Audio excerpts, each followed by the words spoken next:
I didn't tweet this out. You know, I'm heavy in these tweets, but you know, because you never know, man. This guy's this big A-list rapper, man. This is like one of the biggest rappers in the goddamn world, man.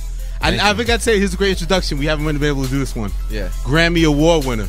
I like that. Grammy Award winner. That might be my first most number ones announcement out there, baby. Most number ones. Yes, sir. I'm Billboard chart killer. Yes, sir. Drizzy Drake is here, baby. What's up, man? Drake, what's up, sir? Look at this, man. This is great. You know, I don't know if a lot of people understand the concept of this radio station. It's on the low, man. This is my new brand. I'm doing on the low. It's right on the. I feel like I'm like a product in a store window or something. This is crazy.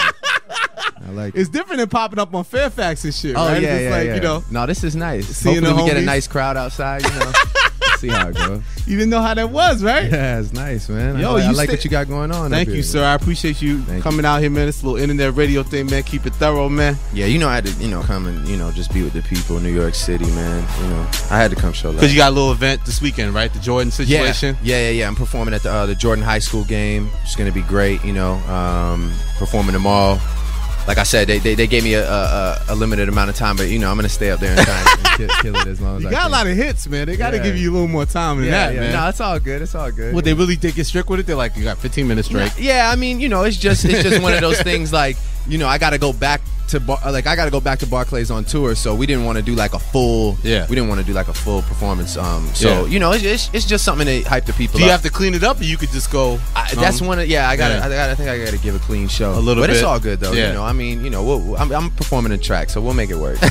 I told him, I was like, man, the songs I got out right now, I don't know how I'm gonna clean them up, but yo, you got some rapidy rap songs out there, man. I tell you, man. What happened to singing, man? We singing anymore, man? What's going on, man? Yeah, I got.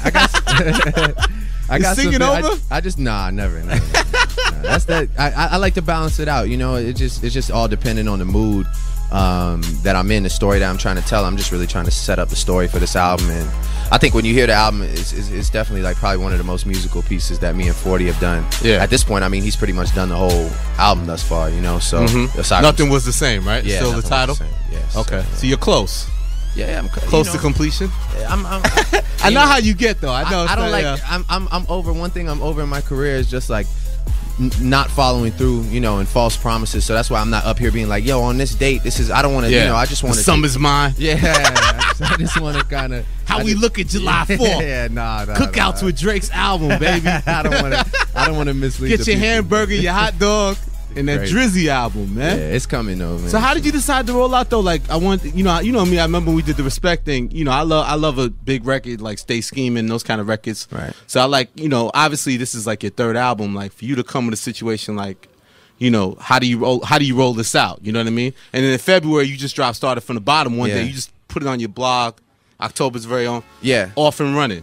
What made you pull the trigger? Like, what made it feel like let's go? We just took the risk of capturing that moment. I just thought I looked at the nominees, and I said to myself, all right, well, if I'm able to take this Grammy, what better moment than to go with this song? I had actually been sort of experimenting with the song at Paradise in Toronto, which is a club that we own, a private club, and I would play it, and people would come up to me outside of the club and be like, man, where can I find that song?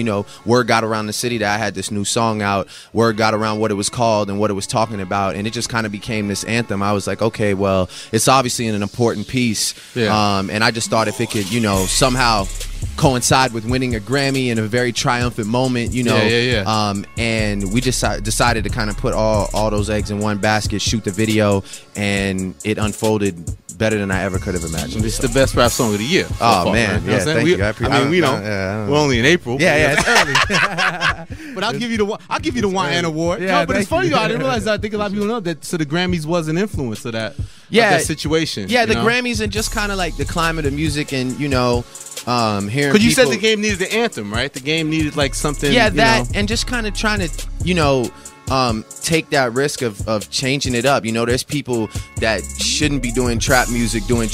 There's people that you would never imagine. There's a lot of people jumping on this one wave that, not that I don't love it, not that I don't embrace it, but it's just, I felt like, I had a record that sort of gravitated away from that. It was it had trap elements, but it was more like on some East Coast rap, old, like it had like a old Wu-Tang feel to it to me, So I just kind of I felt like it was an important piece just to let people know that it doesn't all have to be at like a 76 BPM.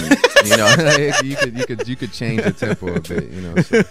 When did you go with that? Like, so when you created that hook itself, like the rhythm, and because it's different for you, kind of a different sound. Like, when did that click? Like, okay, this is something that is magic, and this feels right. Early on in the album, you know, I spent a good portion of the year just kind of experimenting with different tones and different flows, you know, and a lot of the time it's trial and error, you know, but I've just been, you know, trying to take the rap somewhere else. You know, I go to sleep every night. I want to get better at rap. You know, I want to be a better rapper. I'm not, by no means am I content at any point, you know. So I just, you know, try different things, man, think of different ways. And that song right there, you know, a lot of people were like, oh man, we wanted the 36 bar verse that, you know, and again, you know, that's coming, you know, that's on the album. 5 a.m. came out, you know, I have those elements, but it's important for me to, you know, try new things as well. And I feel like that was a great, you know, a great way to start. And did you feel like you was also, one more question, because then I want to play it, because obviously, you know. No, but with the title started from the bottom, obviously you've never professed to be like the poorest guy, the hustler rapper, or from the hood, or,